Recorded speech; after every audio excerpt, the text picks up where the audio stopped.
بسم اللہ الرحمن الرحیم۔ سوال: 10 محرم کو روزہ رکھنا کیسا ہے، اور سال کی کون سے دنوں روزہ رکھنا اچھا ہے اور کون سے دنوں میں روزے نہیں رکھ سکتے ہیں؟ جواب: 10 محرم کا روزہ رکھنا مسنون و مستحب ہے، اور اس کے ساتھ 9 یا 11 کا روزہ بھی ملا لینا چاہیے تاکہ یہود کے ساتھ مشابہت لازم نہ آ جائے۔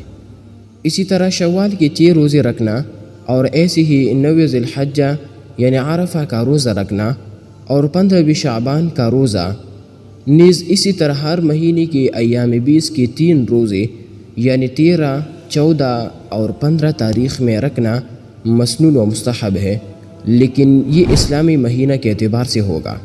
لیکن عیدین کے دن اور ایام تشریق کے دن یعنی 11، 12، 13 میں روزہ رکھنا ممنوع ہے، کیونکہ حدیث میں اس سے منع آیا ہے۔